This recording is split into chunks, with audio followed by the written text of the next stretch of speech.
একদিন টুনি ঘুম থেকে উঠে বলল, আজকে আমি মজা করব। টুনির বাসা ছিল একটি গাছের মগডালে। পাশেই ছিল একটি কাক, আর একটু পাশের ঝোপলে থাকতো এক দুষ্ট শিয়াল। শিয়াল ছিল একটু চালাক আর একটু লোভী। শিয়াল সবসময় ভাবতো, এই টুনিকে ধরতে পারলে তো মজা করে খাওয়া যেত। টুনি ছিল খুব বুদ্ধিমান। সে জানতো শিয়াল কেমন।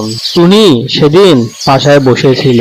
একদিন শিয়াল গাছতলায় আসলো আর বলল, টুনি বোন, একটুখানি নিচে নামো না। কেন নামবো? নিচে তুমি আসো। শিয়াল বলল, এই দেখো, তোমার জন্য মিষ্টি নিয়ে এসেছি।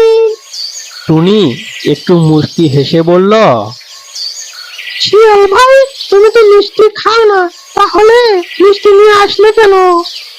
তুমি আমার প্রিয় বন্ধু, তাই তোমার জন্য মিষ্টি নিয়ে এসেছি। নিচে নেমে আসো আর মিষ্টিগুলো নিয়ে যাও। টুনি বুঝতে পারলো এটা একটা শিয়ালের ফাঁদ। তাই টুনি একটু চিন্তা করে বলল, আমি নিচে নামতে পারবো না, আমার পেট খারাপ। শিয়াল বুঝতে পারলো, তাই সে হতাশ হয়ে সেখান থেকে চলে গেল। শিয়াল পরের দিন আবার দুধ নিয়ে আসলো। টনি বোন, তুমি না দুধ পছন্দ করো, তাই তোমার জন্য আজকে দুধ নিয়ে এসেছি। টুনি শিয়ালের চালাকি বুঝতে পেরে বলল, শিয়াল ভাই, আমি তো দুধ পছন্দ করি না, দুধ পছন্দ করে ওই কাক, কাককে দুধগুলো দাও। কাক এসে বলল, কাক কাক, শিয়াল ভাই, আমি তো দুধ খুব পছন্দ করি, এই দুধগুলো আমি খেয়ে ফেলি। কাক শিয়ালের সামনে সব দুধ খেয়ে ফেললো। শিয়াল দাঁড়িয়ে দাঁড়িয়ে শুধু দেখলো। আর টুনি হেসে হেসে বলল, তুমি ফাঁদ পাততে এসেছিলে, এখন উপকার করছো। টুনির কথায় শিয়াল লজ্জা পেয়ে গেল আর বলল, টনি, তুমি খুব চালাক। টুনি বলল, চালাক না হলে বেঁচে থাকা যায় না। শিয়াল আবারও লজ্জা পেয়ে গেল এবং দুধের ঘটি নিয়ে সেখান থেকে দ্রুত চলে গেল।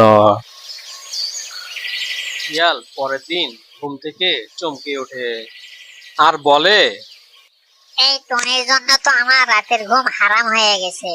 যেভাবেই হোক এই টনিকে আমার ধরতেই হবে।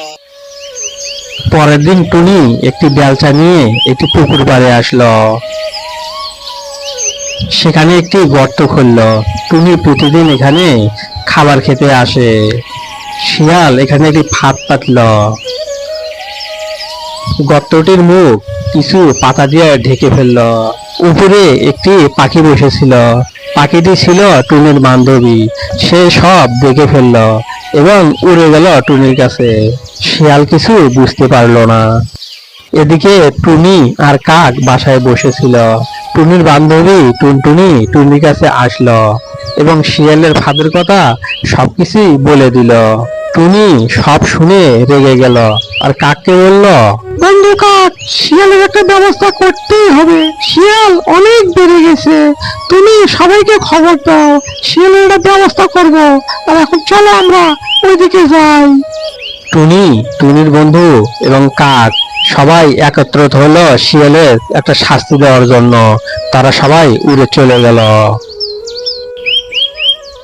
শিয়াল ঝোপঝাড়ের মধ্যে শুয়ে আছে। সেখানে এক এক করে সব পাখিগুলো এসে উপস্থিত হলো। তারা সবাই শিয়ালের বিচার করার জন্য আসলো। কিছুক্ষণ পরও সেখানে ময়ূরও এসে উপস্থিত হলো। পাখিদের কিচির মিচির শব্দে শিয়ালের ঘুম ভেঙে গেল। ছোট্ট বন্ধুরা, তোমরা যদি শিয়ালের বিচার করা দেখতে চাও তাহলে দ্রুত এই চ্যানেলটিকে সাবস্ক্রাইব করো। বন্ধুরা, আমার ভুলে গেছে, তোমরা আমাকে ক্ষমা করে দাও আর এই চ্যানেলটিকে সাবস্ক্রাইব করে দাও। দ্রুত সাবস্ক্রাইব করো, না হলে এরা আজকে আমাকে মেরেই ফেলবে। বন্ধুরা, চ্যানেলটিকে সাবস্ক্রাইব করে আমাকে একটু বাঁচাও। বন্ধুরা, আমি টুনি। আমার এই ভিডিওগুলো যদি ভালো লাগে, যদি আরো দেখতে মন চায়, তাহলে এই চ্যানেলটিকে সাবস্ক্রাইব করে পাশে থাকো।